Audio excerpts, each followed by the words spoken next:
The world doesn't need more shitty products. Focus on a good product first. Anything else is a waste of time. Do you want to impact the world and still turn a profit? Then you're in the right place. Welcome to Growth Everywhere.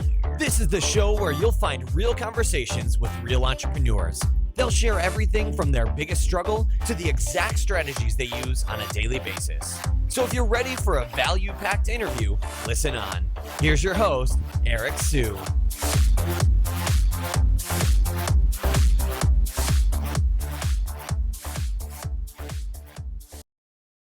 Today's episode of Growth Everywhere is brought to you by Single Grain. Single Grain is a digital marketing agency ran by yours truly that has helped venture-backed startups to Fortune 500 companies grow their revenues online.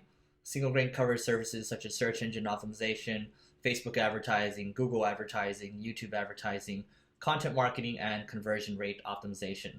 To learn more about Single Grain, go to www.singlegrain.com/grow to learn about 8 marketing campaigns that we've used in the past to help clients grow, including the one that helped generate over 1,500% return on investment.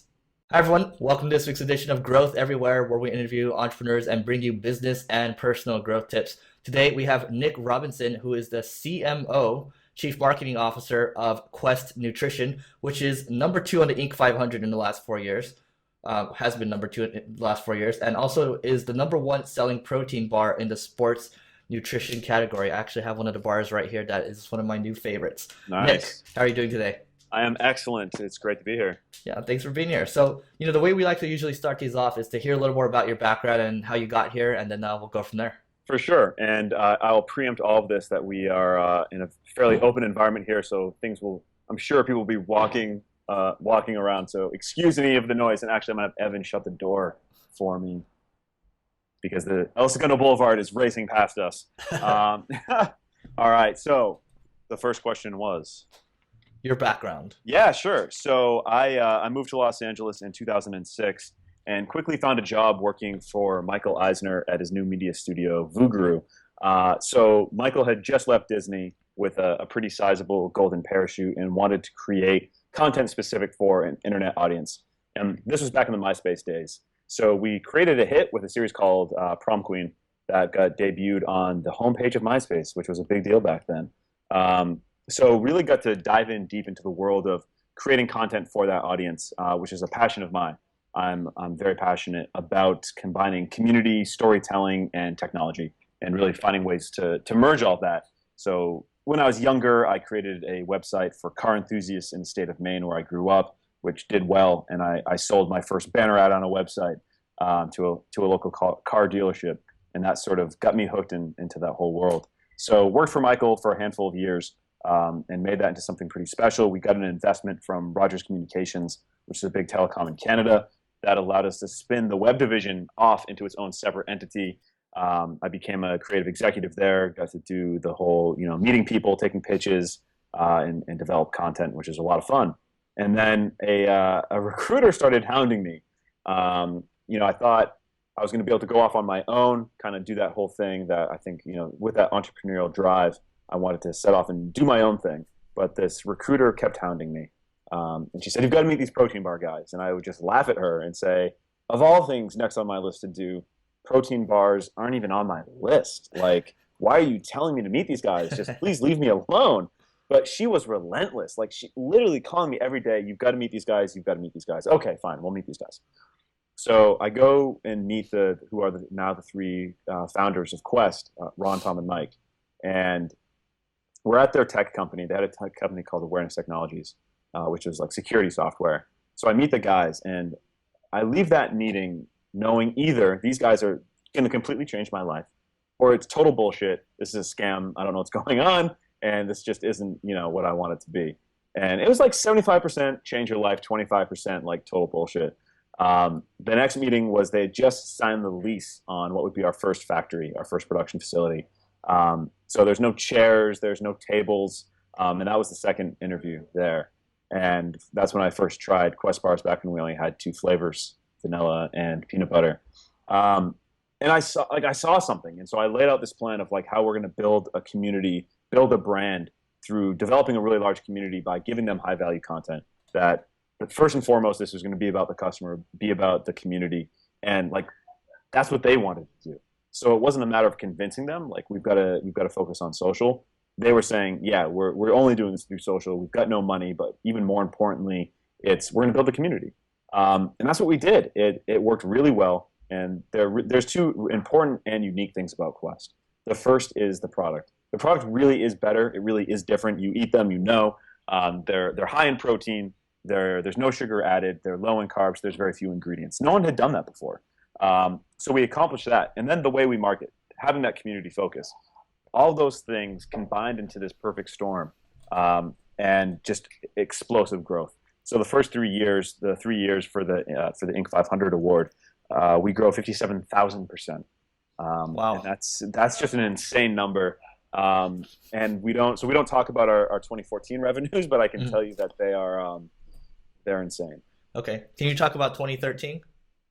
Yeah, sort of. So we don't want people to focus too much on that side of things. We're obviously incredibly proud of it, but as a private company, and we're actually completely self-financed. So we don't take out outside VC funding. We try, a lot of people try to do that right now. We're in that kind of, we're the hot chick at the dance. And we get that. And we get that we've got, it's a fun time to be in, but we very much, as a team, we're very much focused on the future. We're actually bad at celebrating milestones. We've hit some really impressive revenue milestones this year, and we kind of forgot, because we're so focused on what's happening in the future and where we're going. And as a mission-based company, it's where are we on the mission? And we're on a mission to end the global slide towards ill health.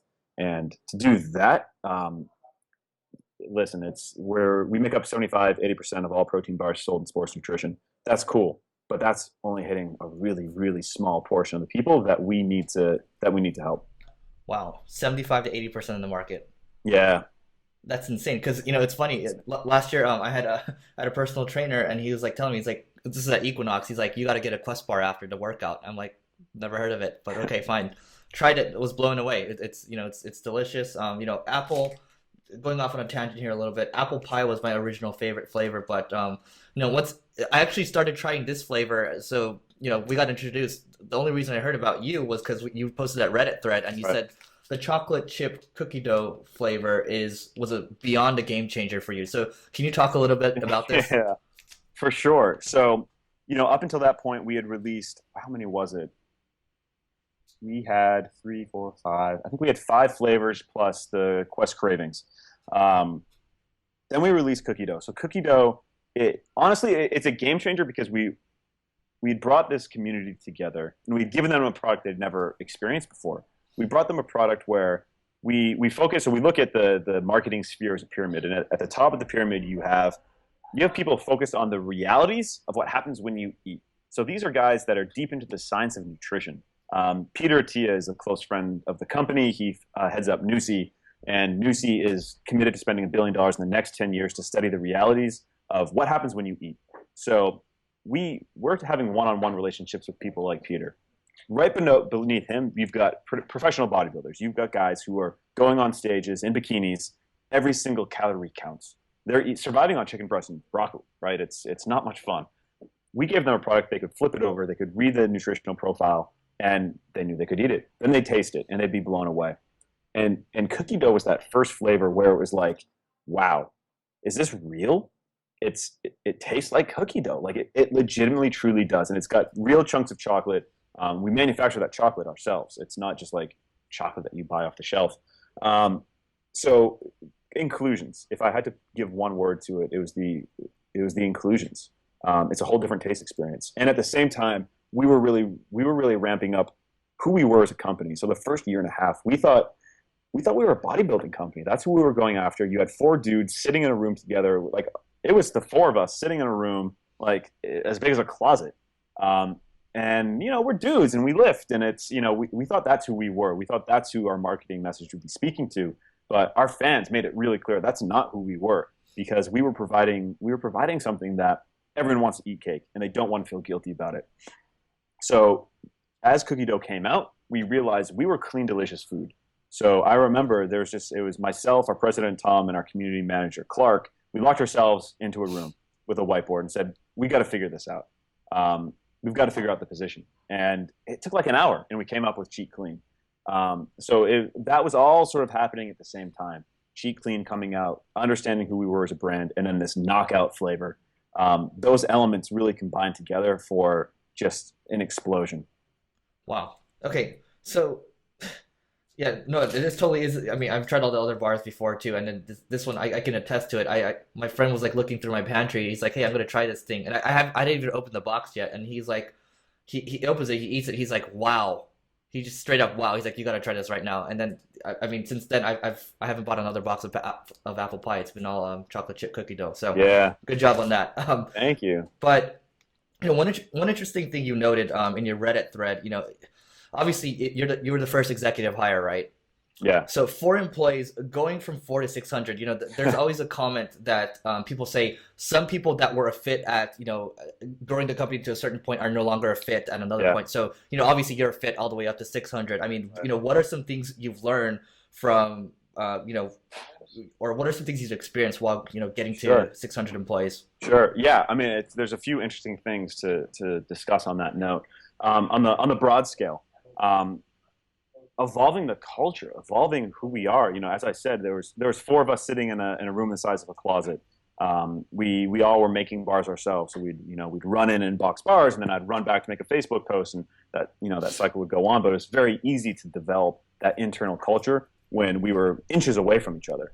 And then we went to our second facility, and then there was 2 office rooms. And now we're at our current facility, there's 2 floors. So as that expands out, how do you keep your culture alive? How do you spread that? And we focus a lot on that. We talk a lot about that because it's like any relationship, right? You can't just expect a relationship to work. You have to put energy units into it, or it's not going to work. So being very cognizant of that fact and putting effort into building culture. We've brought on a director of experiential marketing. Part of what she does, it's not just external, it's internal. We're planning our Christmas party right now. And last year we didn't really even have a Christmas party because I got work to do. Why would we have a Christmas party? But it's important. So it is those sort of shifts and really taking care of everyone. At the top level, you've got us who are creating the Kool-Aid, let's say, and we're drinking gallons of the proverbial Kool-Aid, but making sure that trickles down to everyone and everyone understands what the Quest spirit is. So that's been something that we're very passionate about figuring out. And I will say we don't have the answer to that at all. I think other companies have much better answers for that as they've grown and as they've grown who they are as a brand internally and externally. And along that note, recruiting is equally hard. I spend a lot of time interviewing people and just trying to find people that are right fits. It's one thing to get the skills, and it's another thing to get someone who's going to fit in with the organization. You don't get to number 2 by just sort of screwing around. We're a fun place, I think, but it's only fun if you're in it to win it. If you're in this from a very passionate, and we say selfish reason. People shouldn't be here they shouldn't be here to make Quest big. They should be here to make their dreams come true. And that's really important. That's how you get some really high quality A-level talent, is creating an environment for them to grow, for them to make mistakes and to grow as human beings. And to answer the second component of your question, which is, I went in when I was pretty young, and as the first hire, and very often you'll have, okay, you're good for when we're a small company, but now we're a big company, we need a different level of talent. We need Mr. Senior. We need Mr. For Senior sure. VP. Yeah. And I think there's a handful of things that have allowed me to still be the right fit. And I'd be the first one to just say, guys, I'm not the guy anymore. You need someone else to do this. And we prize the number 1 quality of someone here at Quest is growth. And that's something that I've always been very passionate about. And the reason that when I first met the 3 founders, I knew these guys were someone different. They were special. I realized that these are the guys who I want to be in 5-10 years, but they've already done it. So I knew these are the perfect mentors, right? These are the guys they are living the thing that they're on the path. They're far down the path that I've just started down. And that was really important to me in getting that sense of wow, there's people out there who are thinking the way I'm thinking, who are obsessed with personal growth. And to have a culture that's obsessed with personal growth, it accelerates. It's exponential growth. Once you're in an environment where everyone is pushing each other and everyone is focused on growth, the things that are possible are insane. You get exponential growth in revenues, but more importantly, you get exponential growth as humans. So what's allowed me to survive and I would say thrive is that relentless acquisition of new skills. Got it. Okay. Now, interesting note from earlier. This just popped up. I mean, why did the three founders? I mean, obviously they told the recruiter to go after you, right? Why did they want to go after you so badly? Yeah, that's wow, huh? I didn't think about that before. I've got a unique combination of skills, especially for the early stages.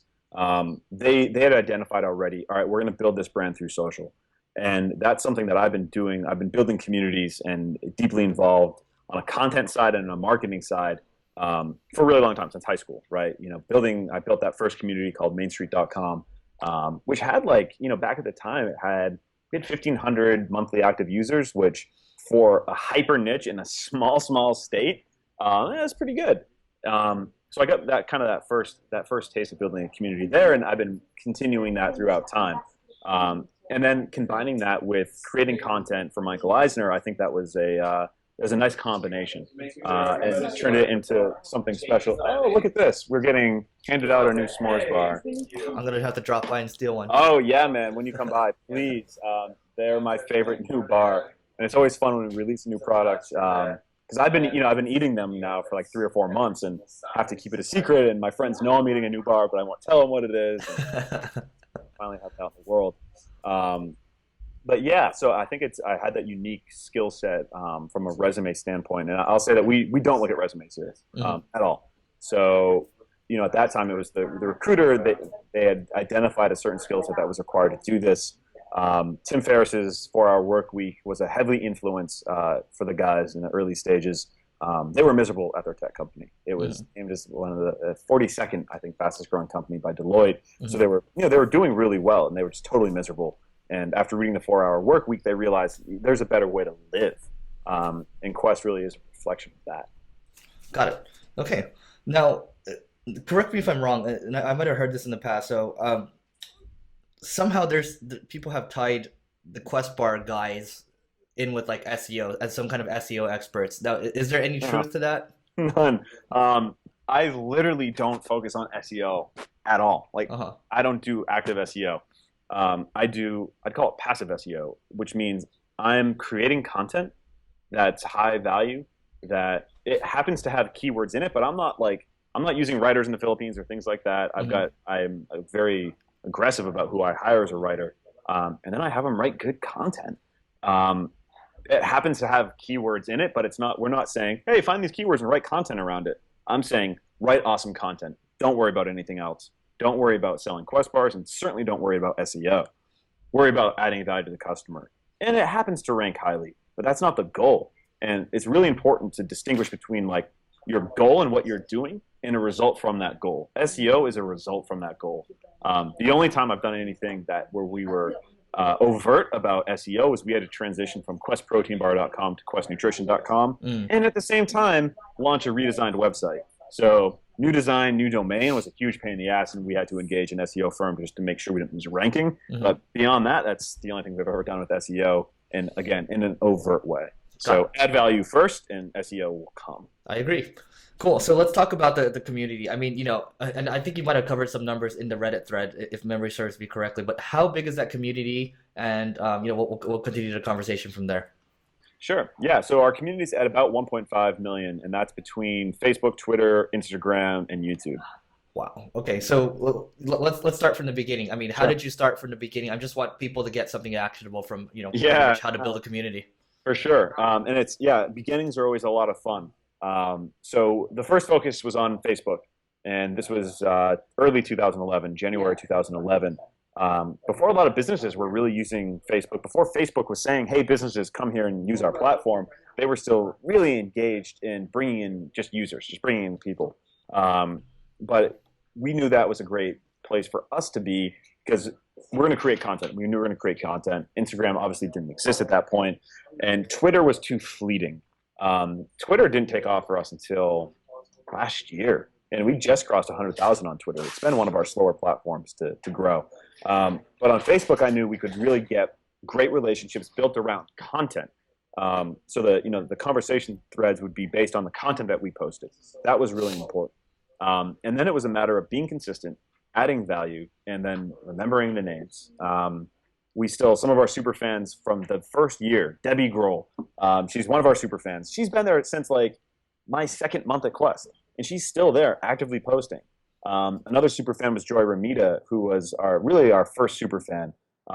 And she held us to a crazy standard. She would weigh every bar that she got, and they had to be perfect for Joy, and that made it so they had to be perfect for everyone. Because of her comments, like we had to buy this really expensive piece of equipment to measure at the kilogram scale, at the milligram level, which was really expensive for us at that time. And then Joy passed away, and she was only like 29. And when the flu hit in 2012, she passed away from it. So we created the Joy Ramita Superfan Award in her honor, which is every February. And I say that because your fans are the most important people. I don't care if they're not buying Quest bars or not. It doesn't matter. If they're engaging with your content, they're giving you feedback, they're helping to shape you as a brand. And it was our fans. It was our fans who helped shape us into the Quest that we are today. So the most actionable thing is to listen. And I know that's fairly trite advice, but it's trite for a reason, because it's true. Yeah, it's funny because I would do research in the beginning on what boxes I should buy, and then you'd see all these results. I mean, bodybuilding.com, and then you just see endless threads of people saying this is the best one, no, this is the best one, no, fuck off, this is the best one, and people just keep going at it.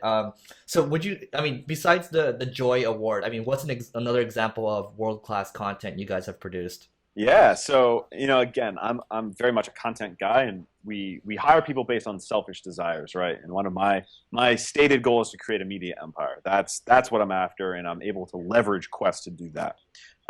So our 15-second recipes, we've been doing those since the very first week that Instagram released video. We started doing 15-second recipes, and I remember when Instagram first launched, you had to be linear. So you couldn't go back and edit. You had to shoot in real time. You couldn't upload a video from your reel. You had to shoot it within the Instagram app. So I remember making that first recipe. It was terrible. It's funny to look back on it now. It was just really, really bad. But it showed us, like, okay, this is possible. Like, we can do something special with this. So now we have a team of 8 people. We have a 10,000 square foot soundstage. We create content all day, every day. Our 15-second recipes, it takes a day to develop the recipe. So we've got a chef team. We've got our Quest chefs. They spend a day developing the recipe. Then it goes over to our content team. It takes them a day to shoot the recipe. Mind you, this is a 15-second recipe. And then it takes us about a day to do post-production, add in the motion graphics and all that other stuff. So you've got 3 full days with 3 different groups, really, and 6 to 10 people working on that content for one 15-second recipe. It costs us thousands of dollars. I'm never going to be ROI positive on a 15-second recipe, ever. And that's okay. I don't even look at ROI on the 15-second recipes. I'm looking at, are the fans enjoying it? If they are, cool, we're going to do another. Okay. That actually brings up, that actually segues into another question that I asked someone I said, hey guys, I'm interviewing the CMO of Quest, and he said, what KPIs do you guys actually measure? You're not measuring ROI for a situation like this, but what are you guys measuring? Yeah, it's number one is fan sentiment. That's really the biggest thing that I care about. Now, listen, like, one of the big advantages of being a very social and digital company is you get metrics, and metrics are helpful. So it's not that we don't look at the metrics. It's not that I'm not looking fairly obsessively at Google Analytics and loving to beat records and having when we launched more, seeing how many active users we had on our site and looking at the conversion on that. That stuff's awesome. I'm not a huge numbers guy, but some of those big core metrics are awesome. They're so much fun to see, and they're fun to see increase. Of course, it gives you goals to hit and goals to exceed. But first and foremost, if you structure your business around selling more Quest bars, it instills a way of thinking that means that you can only have one priority. Only one thing can be at the top of your list. So choose that wisely. We chose taking care of our fans. That's the number one priority. We just had our national sales conference with all of our sales guys. We're in town from across the world, literally. And I laid out the 2015 marketing plan. And I said, like, listen, guys, I'm not going to tell you how we're going to sell more Quest bars. You're going to sell more Quest bars, but that's not what's important. And I walked them through who our community is made of and what we're doing for them and how we're focusing on giving them value. And from that, yes, you will sell more Quest bars, but that's not the focus. And that can't be the focus. Wow. That's interesting. So How does the sales team operate at Quest? Is there goal to sell like, volume? How does that work exactly? The big objectives for the sales team is we call it project ubiquity. You need to be able to walk into any obvious sort of place and be able to buy a Quest bar. So that it's opening doors. Once we open a door, we quickly become the number one best-selling product there. We just got into 7-Eleven. We're only in about half the stores right now, so there's about 8,000 7-Elevens, and we're in around 3,000. Quest bars is the number one protein bar there already, only being in half the stores. Yeah, I guess it's so easy, or it's easier when you have a great product, huh? It's essential. I would not want to have to market a product I don't love. It's not fun. It's not a good use of one's time. The world doesn't need more shitty products. Focus on a good product first. Anything else is a waste of time. Now, you talked about, breaking into, you guys are in Equinox, you guys are in 7-Eleven, and you guys also got into GNC and people say Vitamin Shop here. I'm just going to call it Vitamin Shop. And this was, when did this happen? This was like a few years before, right? Yeah. Okay. So step one was direct to consumer, building that audience, building that customer up. Because listen, if you call a store, let's say a GNC, for example, and you're a new product, you want to get on their shelves, your terms are not going to be very pretty. So we didn't even bother. We said we're going to build our community. We're going to go online first, and that was a decision that we made very actively. We're going to sell online first. So we did that, and we started building our community. And within months, fans were going into GNCs, vitamin shops, places like that. They were local nutrition retailer and saying, "You guys have to carry Quest." And after enough people do that, then the buyer takes notice. Then the buyer calls you, and then you can get to a place where, listen, we're in this for the long haul, and we're in this to build good relationships. So you can use that leverage to come to terms that are good for everybody, and that's what we did. So our direct consumer is a really important component, but I really consider it a marketing component. It's less than 10% of our annual revenue, but it's that super high touch experience where everything A to Z is Quest. We do all of our own shipping and fulfillment. We obviously do all of our manufacturing. So it allows us to have that really nice experience with our fans, with our customers, and to really take care of them. So that's important to us. But from that flowed all the other retail relationships. Sports nutrition is our core, and it will always remain our core. So inside of GNC, inside of Vitamin Shop, you have customers and you have employees who understand what our nutrition label means, and they can explain that to their customers, and that's really important. That will always be a focus. We'll always launch our products there first. That will be their home. But because of the sales velocity, which is absolutely insane, a lot of people come knocking. Okay. Now, how much of your, how much online versus offline marketing are you guys doing right now exactly? Like, what's the percentage split? 95 online, 5 offline, I would say. The only offline marketing that we're doing is in support of our retailers. So point of purchase displays, the retailers all have magazines, so that's the only magazine I advertise in, much to my chagrin. I don't love doing that. It's that money is to support them, really. That's what that is. But the retail experience is something that we're really excited about for 2015. It's something that we're going to put a lot of effort into to really design experiences at our retail partners to have that true home for Quest. Because listen, people, they want to buy food in the store. And we've always known that. It's very obvious. So when they go into a store, let's design that. Like, let's make that an awesome experience for all of our fans. That's a fun place to spend money, and we're going to be doing that in 2015. Got it. Okay. Now, so let's talk about the online portion a little bit. I just want to figure out what's working for you guys. And you guys are obviously, very strong community. Social sounds like social is a big asset.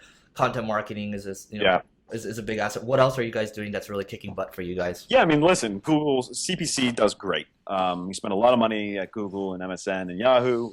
Those are all dollars very well spent. And it's generally, if you put $1 in and you're getting 2 to 5 out, then just put more dollars in. So our spends there are pretty aggressive, and it's always worth the investment, especially for us. Both branded and non-branded. We have other e-tailers, so there's other people who compete on our terms. As long as the customer has a good experience, I don't really care where they buy it from. I think that we can offer a better experience. We're gonna spend more money on our customer if they're buying it from our site to give them an experience that's unique, and that's important to us. But whoever you buy it from, you're still getting Quest bars, and that's important. Amen. So CPC does very well. A lot of retargeting. So all of our content lives on our blog, and then we retarget you if you come to our blog. That's for Google and for Facebook retargeting. We do some pretty decent spends on Facebook. That's to listen. People get really mad that they have to pay to promote their posts on Facebook, which I think is kind of silly. That's what they're there for. Like, that's why they built their whole platform. Embrace that. They're there to sell your personal data to advertisers. Like, that's what it exists for. So embrace that. Understand that. Both as a person using it personally and as a company using it professionally. Like, understand the game that you're playing. I think it's very effective. Like, I want to be target me. I love it when brands that I enjoy or brands that I need to know about, I love it when they target me. I want that. I want to see products that I want to buy. Don't target me with products I don't want to buy. So there's always going to be advertising, and I think it's important to embrace it when it's quality advertising for products that you want. So the long way of saying that we do significant spends on Facebook, both CPF to find new fans, and just to boost our posts. We spend a lot of money on creating content, and you've got to spend money on distribution. You've always had to pay for distribution. Films have to pay for distribution. TV shows have to pay for distribution. Web content, you have to pay for distribution. You can't just sit there and twiddle your thumbs and hope it goes viral, because it's not going to. Now, just to be clear, when you say you're boosting the post, are you actually clicking the boost post button, or are you making separate ads to promote it? Well, we're using Power Editor. Power Editor, got it. We have some pretty aggressive segments set up based on current customers, potential customers, and things of that nature. We've got our director of e-com is kind of obsessed with paid marketing. So he gets to go and play around and find us new people that can bring into the ecosystem. Got it. Now, what do you guys do? What are some things you guys are doing to get reorders? Because, a guy like me might just buy a box and never buy again. What are you guys doing exactly? Sure. So retargeting, for example. Retargeting is a pretty important one. We use ListTrack for our email marketing, and through ListTrack, we've got a program set up where every 30 days it emails you and reminds you saying, hey, you haven't purchased Quest bars and you're probably out. It's not 30 days. It's based on how many bars you bought. And if X days go by without you purchasing, after we assume that you're out of bars, then it emails you reminding you. There's a similar program in Google that does the same thing. Both of those programs are pretty important. Google product listing ads are getting really, really solid for us. So that's an important shopping experience just to trigger that reminder. But the biggest thing above anything else is bringing people into our ecosystem. So if you like us on Facebook, on Instagram, on YouTube, on Twitter, on any of those platforms, you're going to see our content. You're going to engage with our content. That's the reminder. Listen, you've got to do some sort of overt marketing style stuff sometimes to get that purchase. I get that, and I don't lose sight of that. But my primary concern really is give them great content. If they're having fun, if they're just joining our ecosystem, engaging with our content, if they're sharing a meme on a Wednesday, that's all it takes. They'll remember, they'll buy. And most of them are buying at a GNC, a Vitamin Shop, a Hy-Vee, a 7-Eleven. That's what they're purchasing it. So it's, attribution is a pain, even if you're just in a digital sphere. Once you try to go offline in that attribution, it's damn near impossible. Yep, and I totally agree with that. Must be a pain in the butt. So for you, starting with 4 employees, was there at any point in time where the company was on the brink of failure? Yeah, it's funny. We've been having a lot of interviews just, after the Inc. Award and the LA Business Journal Award. People always want that underdog story and the time that you almost failed. The time that we almost failed was the very first days. Right before I joined, the first piece of equipment came in, and this was our first bar line. And it looked like it was out of Soviet Russia. And the guys they had just sold their portion of Awareness Technologies. They took that paycheck and they put it into equipment. That was the big gamble. That was if this doesn't work, we don't have houses anymore. And it didn't work. So for the first few weeks, the production line was pumping out 100 bars a day, which they were making more by hand. So that was one of the biggest gambles. Mike Osborne, who's one of our founders and our CFO, he took a blowtorch to the thing, cut it in half, and he said, "Guys, I think I can fix it." And that was literally like taking a blowtorch to your house, as far as what that thing cost. And that worked. How much did it cost? Can you reveal that? I don't know what that first line cost. It was in the high six figures, and that wasn't even for a good one. So now our equipment, it's millions of dollars to even spin up a new line. Everything has to be custom made. Equipment has been a huge problem because no one can make the equipment that we need to make our bars. That's been one of the biggest challenges. Wow. Okay. Now, a few more questions from my side before we wrap up. What's one piece of advice you'd give to your 25-year-old self? To my 25-year-old self,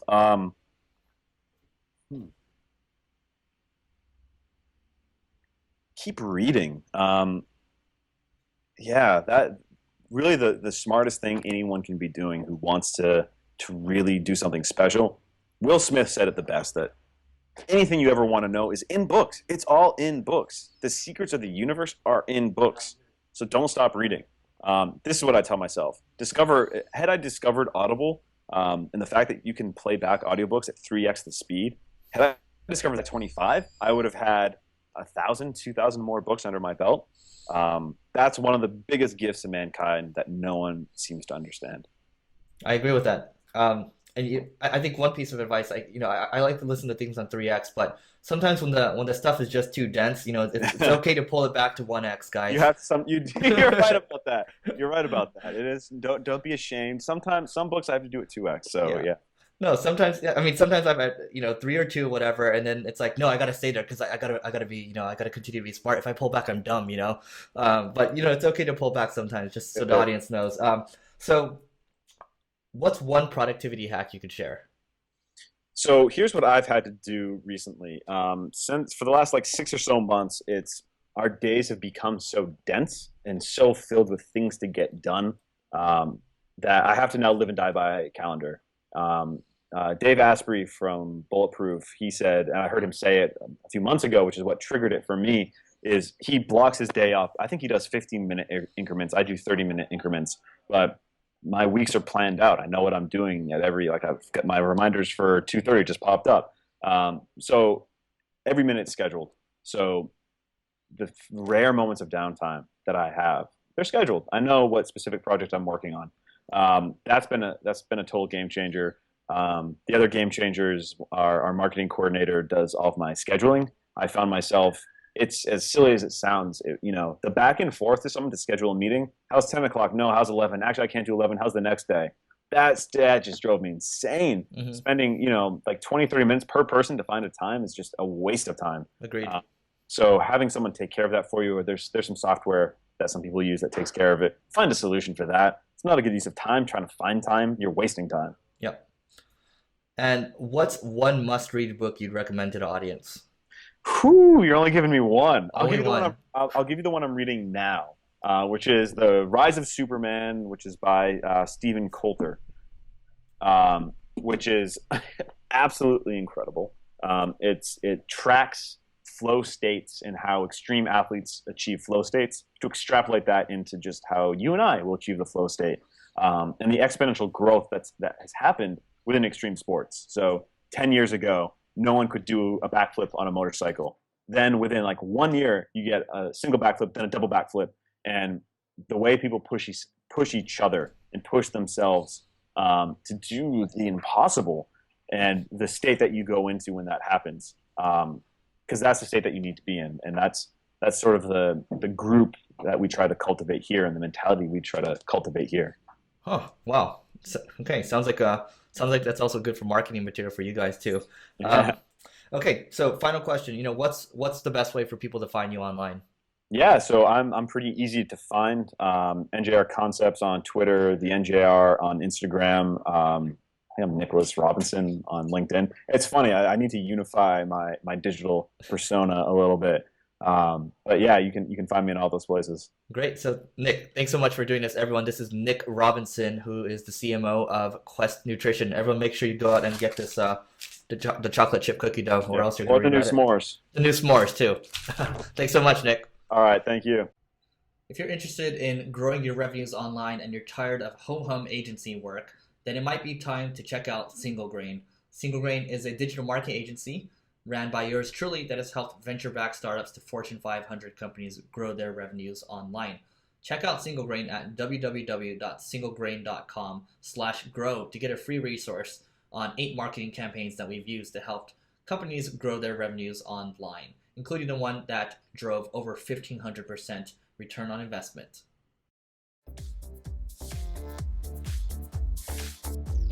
Thanks for listening to this episode of Growth Everywhere. If you loved what you heard, be sure to head back to growtheverywhere.com for today's show notes and a ton of additional resources. But before you go, hit the subscribe button to avoid missing out on next week's value-packed interview. Enjoy the rest of your week, and remember to take action and continue growing.